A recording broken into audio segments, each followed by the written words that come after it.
Diz-nos assim a palavra de Deus, acompanhe comigo, Salmo 119, a partir do verso 65.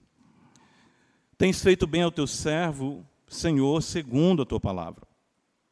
Ensina-me bom juízo e conhecimento, pois creio nos teus mandamentos. Antes de ser afligido, andava errado, mas agora guarda a tua palavra.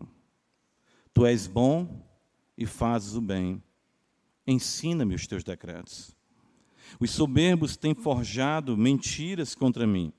Não obstante, eu guardo de todo o coração os teus preceitos. Tornou-se-lhes o coração insensível, como se fosse de sebo, mas eu me comprazo na tua lei. Foi-me bom ter eu passado pela aflição, para que aprendesse os teus decretos. Para mim, vale mais a lei que procede de tua boca do que milhares de ouro ou de prata. Amém. Louvado seja o Senhor por sua santa palavra, pelo santo evangelho, por Jesus Cristo nosso Senhor, pelo poder do Espírito Santo, pela igreja, por nossas famílias. Ó Senhor, louvado seja o teu nome por tudo que o Senhor tem feito e por quem o Senhor é. Fiel, bondoso, misericordioso, que sempre está disponível, disposto a perdoar os nossos pecados e a nos conduzir a vidas que realmente expressem o amor por tão grande salvação. Te louvamos por estarmos aqui essa manhã e em todas as coisas nós queremos depender de Ti. Perdoa a soberba que sempre quer surgir em nosso coração, de uma vida distante de Ti, de uma vida autossuficiente, de uma vida que não considera os caminhos em oração e que não consulta a mente do Senhor na sua palavra. Nos perdoa. Muitas vezes temos procedido assim, isso é loucura, mas ajuda-nos para que nessa manhã, limpos por Tua palavra, prossigamos mais ainda em humildade, dependendo do Senhor e sendo guiados pela Tua força e pelo Teu poder. Abençoa a Tua igreja, Teu povo reunido aqui em Parquelândia e em toda a face da terra, aqueles que Te servem fielmente em Jesus Cristo nosso Senhor. É no nome dEle que nós assim Te oramos, Pai. Amém.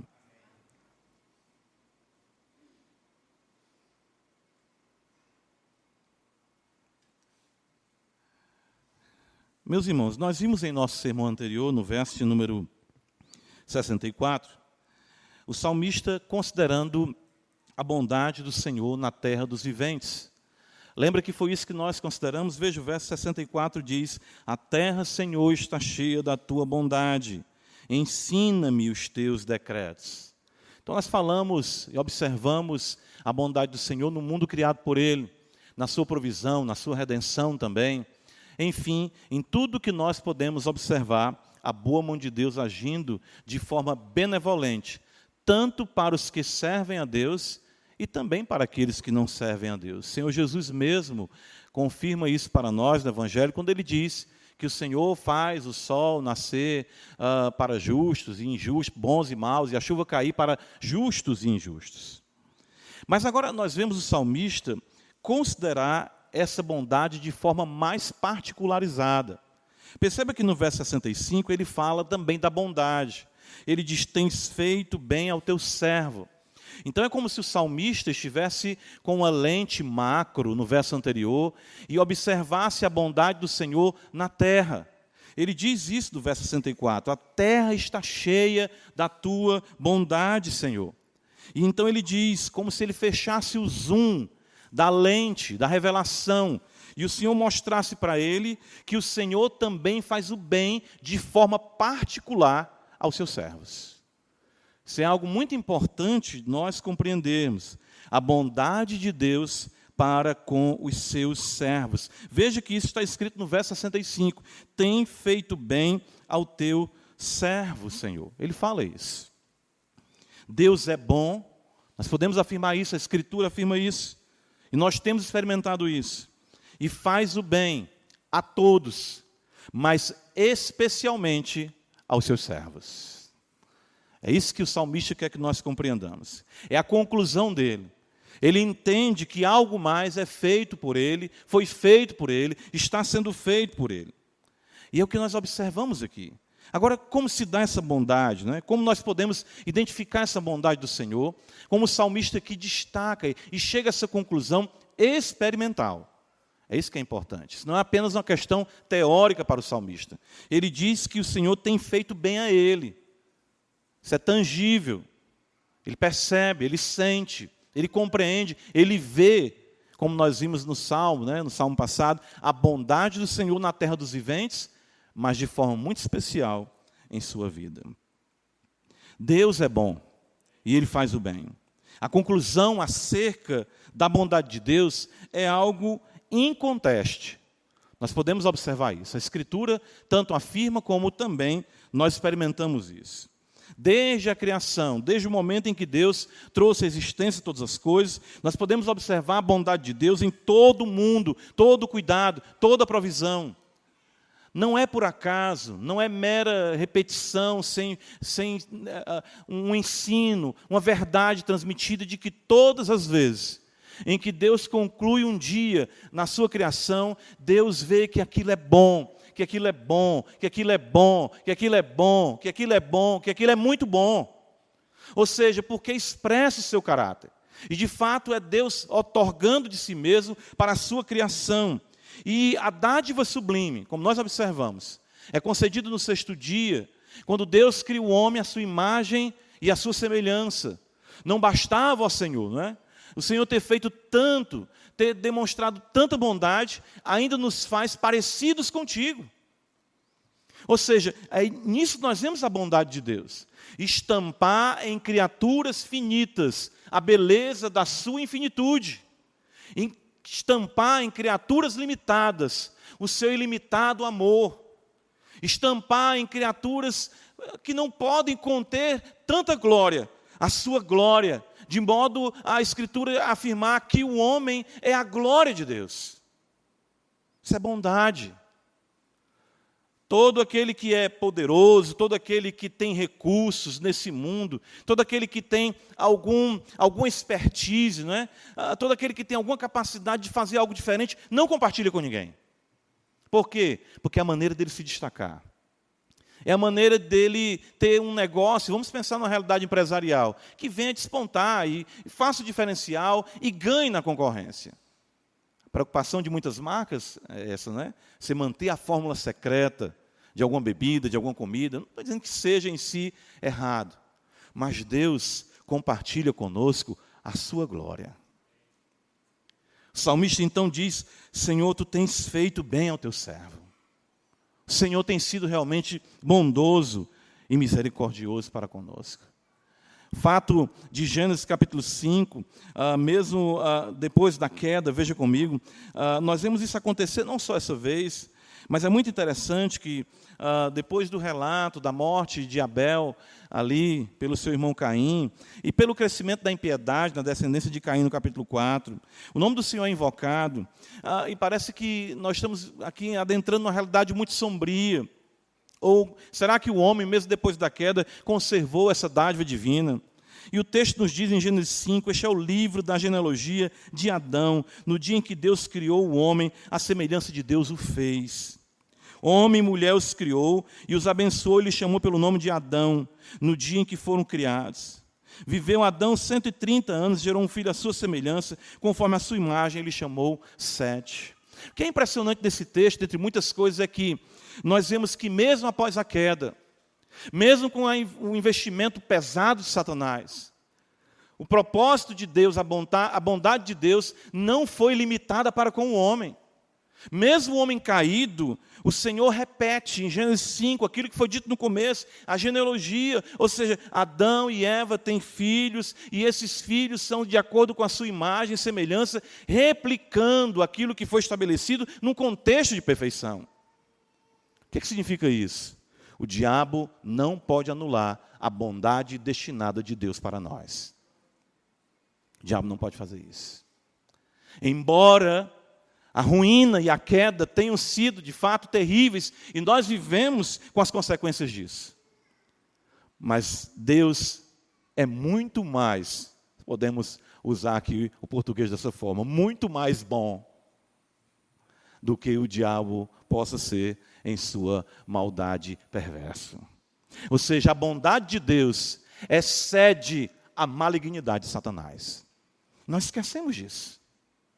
Nós esquecemos disso. Mas o salmista diz: tens feito bem ao teu servo.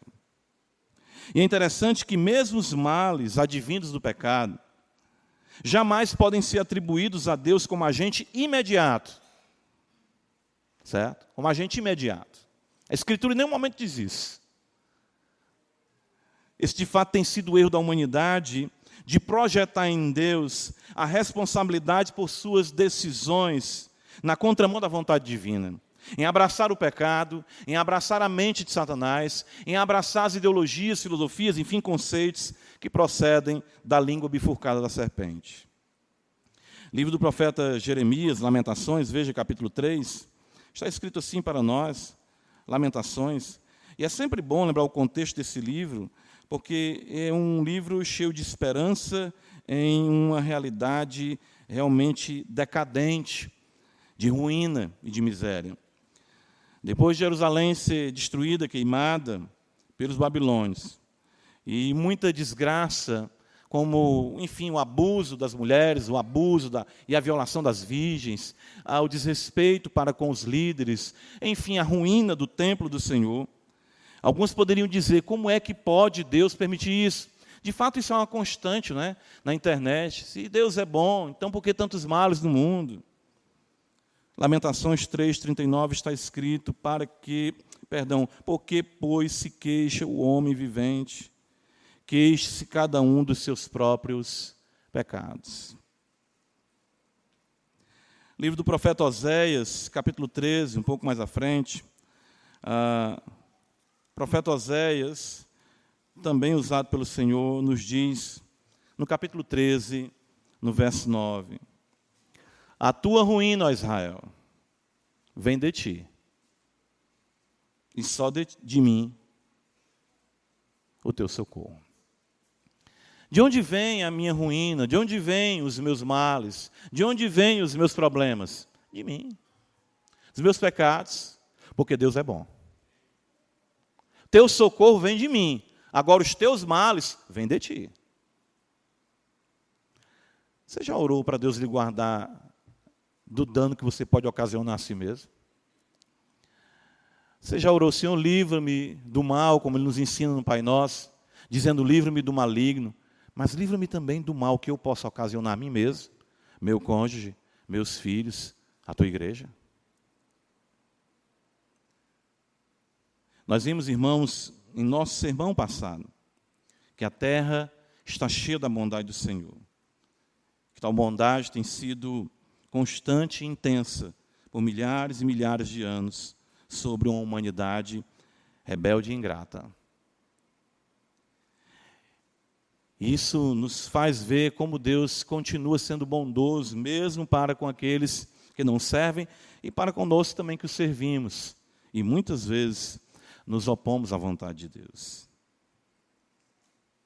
E claro, quando nós consideramos a criação, quando nós consideramos a providência, o salmo que foi lido hoje pelo nosso irmão, maravilhoso, destacando isso, a palavra do Senhor, mantendo todas as coisas, e ainda assim a glória da redenção, nós vemos o quanto realmente Deus é bom e a humanidade é ingrata. Tiago capítulo 1, veja, no Novo Testamento isso também é asseverado. Às vezes nós nos encontramos, de fato, eu tenho chegado à conclusão com muita frequência, sim, lidando com os males desse mundo. E nós, como crentes, ficamos, né? Às vezes, meu Deus, por que o Senhor permite isso? E muitas vezes o diabo vai usar as situações que estão lhe ferindo, lhe machucando, para você questionar a bondade de Deus. Mas Deus é bom, Ele faz o bem, como diz o salmista. Tiago capítulo 1, verso 16, o autor sagrado diz: não vos enganeis, meus amados irmãos, não se enganem.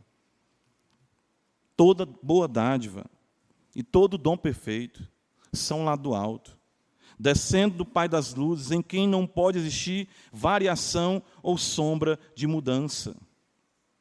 De Deus só procede o bem, ainda que venha revestido, podemos dizer, pelo mal. Interessante isso, né?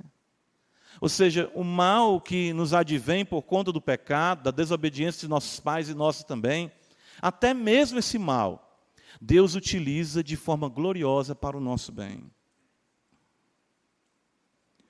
Mesmo que clamemos muitas vezes em circunstâncias que parecem que não terão a solução ou saída, eu sei o que é isso. Já experimentei lutas na minha vida por anos, lutas, e ainda experimento. Mas o Senhor fala em Lucas capítulo 18, versículo 19, que o Senhor sim fará justiça aos seus escolhidos que clamam a Ele de noite e de dia. O Evangelho de Lucas, ele fala isso na parábola do juiz iníquo, né? Capítulo 18, verso 7, está escrito: não fará Deus justiça aos seus escolhidos que a Ele clamam de dia e de noite, embora pareça demorado em defendê-los? Para você parece demorado, para mim parece demorado. Não podemos deixar nos levar pelos discursos de ódio à divindade. Sabe, irmãos? Não podemos nos abalar com os questionamentos ingratos ante a bondade do Senhor. Porque isso, todos os dias, esses questionamentos vão surgir no seu coração. Todos os dias, o mundo à sua volta vai trazer isso aí. A violência, a velocidade com que nós temos acesso às informações são realmente terríveis. Nós não conseguimos lidar com isso. Os males que acontecem em nossa casa já são muito grandes e difíceis de lidarmos com eles. O que dizer do acesso ao mundo na palma da mão? O salmista diz, no verso de número 65 do Salmo 119, tens feito bem ao teu servo. Creamos que Ele é bom. Pregue ao seu coração a bondade de Deus. Cante a bondade de Deus e agradeça pela bondade de Deus. Ele é bom. Nós temos que lembrar isso. Ele é bom. Deus faz o bem. Deus é bom e faz o bem. E Ele faz o bem aos seus servos. É isso que eu quero destacar também agora na sequência. Livro do profeta Malaquias, abre comigo a escritura. É incontestável, como nós vimos, que Deus faz o bem. Mas também é incontestável que o Senhor difere para si o justo. E o difere do injusto. De fato, Deus faz essa distinção entre o que serve a Deus e o que não serve. E essa maneira é muito terna e graciosa de como Deus age. Vamos ler a partir do verso 13. Esse texto é muito maravilhoso. Já preguei esse livro do profeta Jeremias aqui na igreja. E ele diz assim, a partir do verso 13, na incredulidade do povo: as vossas palavras foram duras para mim, diz o Senhor. Mas vós dizeis: que temos falado contra ti? Vós dizeis: inútil é servir a Deus, que nos aproveitou termos cuidado de guardar os seus preceitos e andar de luto diante do Senhor dos Exércitos. Ora, pois nós reputamos por felizes os soberbos, também os que cometem impiedade prosperam. Sim, eles tentam ao Senhor e escapam. Então vejam isso, Israel estava questionando a bondade de Deus, exatamente o que nós estamos considerando aqui. Mas mesmo na multidão do povo de Deus, havia o povo de Deus. É interessante isso. É o que Jesus vai dizer, que muitos são chamados, e o restante do versículo diz o quê? Poucos são escolhidos. Veja no verso 16. Então, os que temiam o Senhor falavam uns aos outros. O Senhor atentava e ouvia. Havia um memorial escrito diante dele para os que temem ao Senhor e para os que se lembram do seu nome. Percebam, no meio do povo de Deus havia sim o povo de Deus. É sempre assim. A multidão dos que afirmam, professam a fé, existem aqueles que de fato temem ao Senhor. E existem os que professam apenas de forma aparente. E isso sempre foi assim, é assim e o será assim. Hoje à noite estaremos falando sobre isso, sobre a falsa religião. Mas o fato é que, mesmo no meio de um testemunho equivocado acerca de Deus, questionando a sua bondade e da inutilidade de servi-lo, Havia um grupo de pessoas que diziam de forma diferente. Eles falavam uns com os outros e temiam o Senhor. O Senhor fala: eles serão para mim particular tesouro naquele dia que preparei, diz o Senhor dos Exércitos. Poupa-los-ei como um homem poupa seu filho que o serve. Veja, que o serve, tens feito bem ao teu servo. Veja o verso de número 18. Então vereis, outra vez, a diferença entre o justo e o perverso, entre o que serve a Deus e o que não serve. O justo e o perverso compõem o Israel de Deus, compunham o Israel de Deus nos dias de Malaquias. E o justo e o perverso também compõem a igreja nos nossos dias. Naquele dia, vereis a diferença. Porque existe um povo que sabe que eu sou bom, teme o meu nome, e eu faço distinção deles para mim. É isso que o Senhor mostra.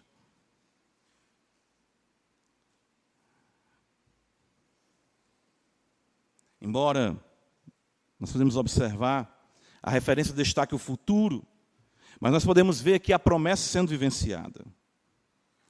Salmo 4, veja comigo a escritura, como isso é algo que você pode encontrar por toda a palavra de Deus. Salmo 4.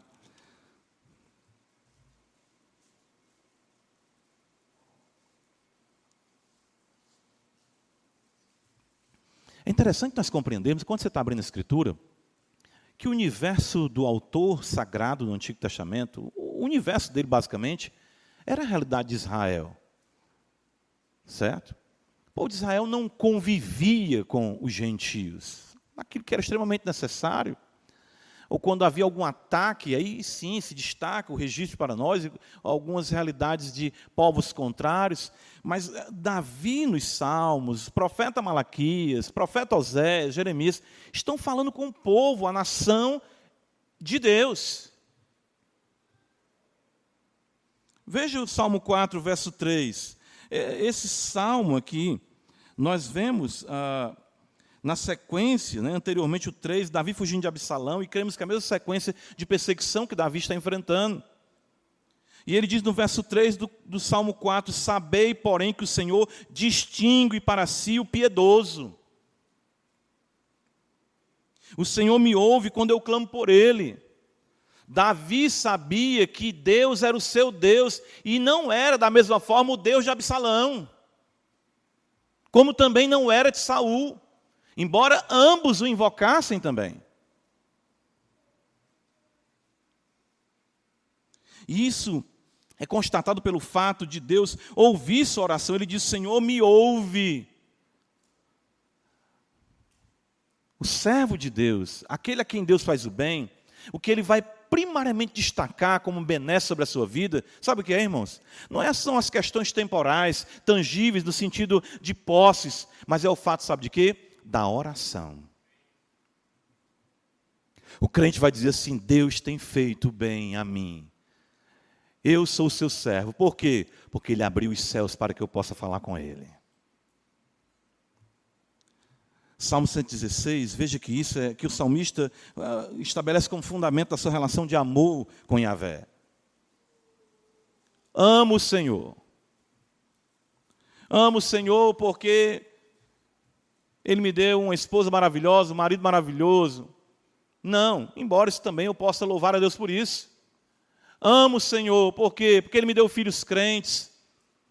Posso louvar a Deus por isso também, mas não é essa a razão primária, o que fundamenta o amor do salmista.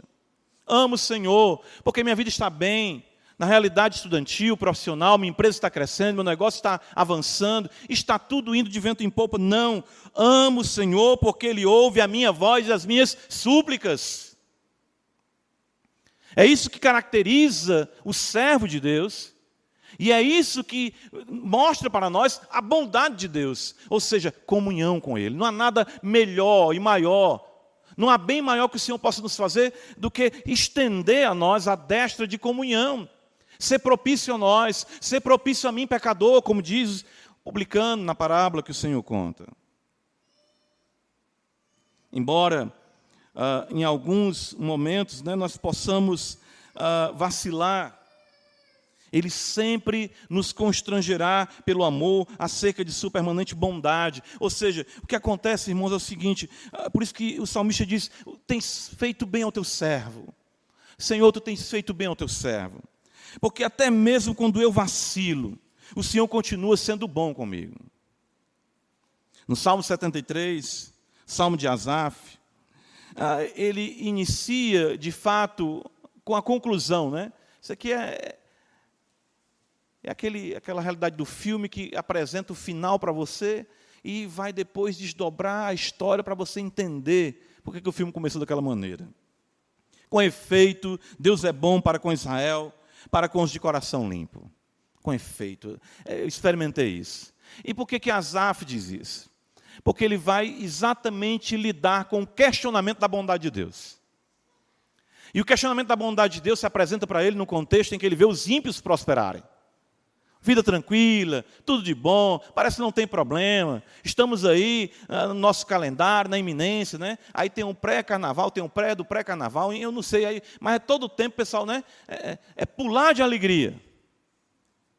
Parece que não enfrentam canseiras. Nós lutamos dia a dia, cruz, coroa de espinho, né? Enfim, sofremos com os espinhos, sofremos com a cruz, sofremos com a renúncia, temos que lidar constantemente com o coração mau, é cansativo, é difícil.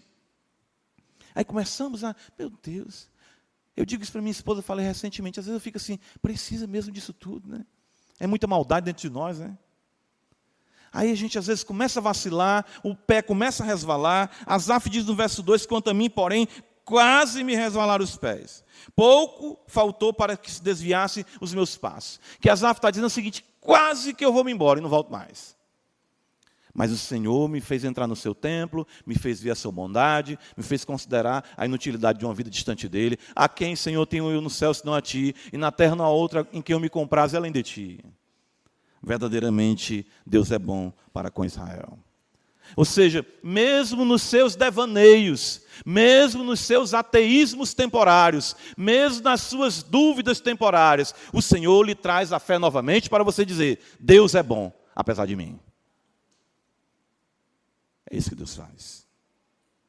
A suma de tudo, irmãos, pode ser observado na afirmação clássica do Santo Apóstolo de que tudo coopera para o bem de quem? Aqueles que amam a Deus. E de fato, quando Deus age em nossa vida, quando Deus nos abençoa, quando Deus nos faz ter vitórias, né, nas batalhas, a guerra continuará até o final. As batalhas serão muitas, intensas. Mas é interessante como o Senhor nos dá vitória nas batalhas, e eu gosto quando Deus faz isso. Quem não gosta? Mas eu gosto quando Ele cala a minha boca com a sua bondade. Gênesis 45, nós vemos Jacó, e lá na frente ele vai dizer para Faraó que os dias dele foram realmente poucos e de fadiga, né? Dias difíceis. Ele fala que foi realmente, a vida dele foi difícil.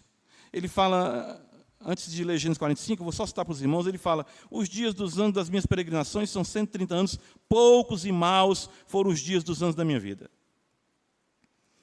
Claro que Jacó sofreu muito, mas tem que lembrar também do que ele plantou, né? Mas olha o que acontece em Gênesis 45, quando chega para Jacó a informação de que José estava vivo. Verso número 26. E lhe disseram, José ainda vive, e é governador de toda a terra do Egito. Com isso, o coração lhe ficou como sem palpitar, porque não lhes deu crédito. Sabe aquela notícia que parece que Jacó aqui, ele descãibrou aqui. A bondade de Deus foi demais para Jacó. E Deus faz isso comigo e com você. Faz a gente passar mal de bondade, para que a gente se envergonhe da nossa murmuração. Não é não? Eu já experimentei isso aí. Deus é bom para você, irmão. Paulo diz isso, todas as coisas cooperam para o bem. Jeremias 31:3 diz, com amor eterno eu te amei. Por isso, em benignidade, em bondade eu te atraí. Todo tempo eu sou bom com você. Eu fui bom com você quando você nem existia ainda, eu te elegi. Eu fui bom com você quando eu esperei os teus caminhos tortuosos contra mim se concretizarem, e eu te busquei apesar disso. Eu sou bom contigo, que eu mantenho a minha aliança contigo, embora tu seja infiel. E serei bom contigo, te glorificando, apesar de nada disso tu merecer.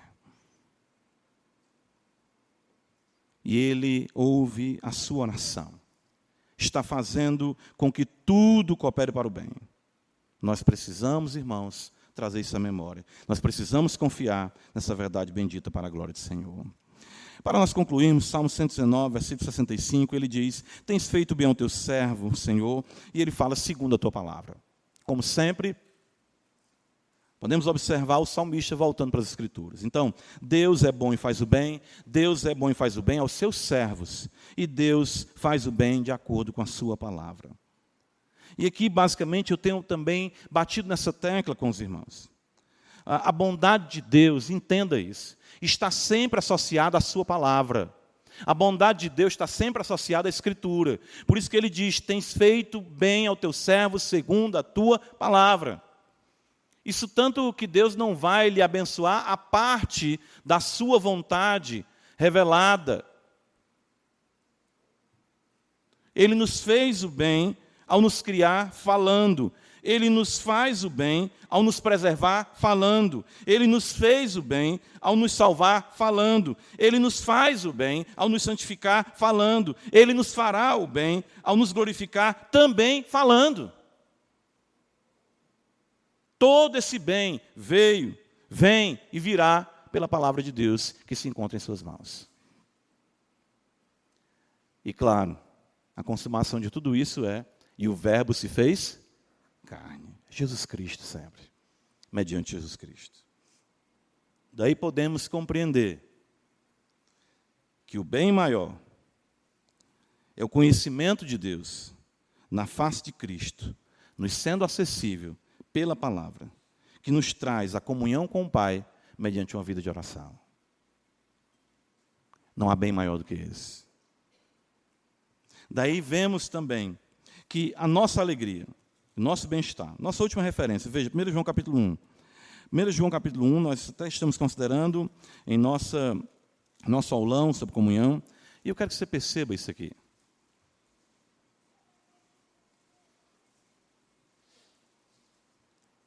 O que é que nós queremos? Sermos felizes, não é? É bíblico isso? Sim, felicidade é bíblica, bem-aventurado, bem-aventurado. Constantemente a Escritura fala da bem-aventurança, felicidade. 1 João 1, versículo 4. Estas coisas, diz o apóstolo João, pois vos escrevemos, para que a nossa alegria seja o quê? Completa. Essas coisas que estão na sua mão, escritas, é que lhe trarão plena alegria. Lhe farão experimentar a bondade de Deus, a palavra revelada. Irmãos, precisamos sempre buscar mais compreensão e experiência dessa verdade. Pedro, quando fala da palavra, na primeira epístola, capítulo 2, ele diz: se é que já tendes provado que o Senhor é bom. 1 Pedro, capítulo 2. Essa verdade experimentada nos faz sempre o bem. Nós precisamos suplicar ao Senhor. É essa realidade das verdades benditas oradas, sabe? Ou seja, você orar a Bíblia, da Bíblia lhe levar a oração. É importante ser a bondade, a expressão maior da graça de Deus para conosco. A comunhão que temos nele e a comunhão verdadeira mediante a Escritura. O Senhor é bom e eterna é a sua bondade. Ninguém, em momento algum, poderá a isso contrapor. O Senhor é especialmente bom para com os seus servos. Guarde isso. E isso é por nós constatado e experimentado em uma vida de oração que tem a palavra como fundamento supremo da alegria e da bondade de Deus. Amém, irmãos? Deus é bom. Graças te damos, Pai, por tua palavra. E podemos invocar o teu nome. Podemos falar contigo. Ajuda-nos a compreendermos que todas as coisas estão concorrendo para o bem daqueles que te amam. Que essa verdade se assenhore de nós e, vendo a tua bondade, possamos viver cada vez mais em amor, por tua grande misericórdia revelada em Cristo Jesus. Amém.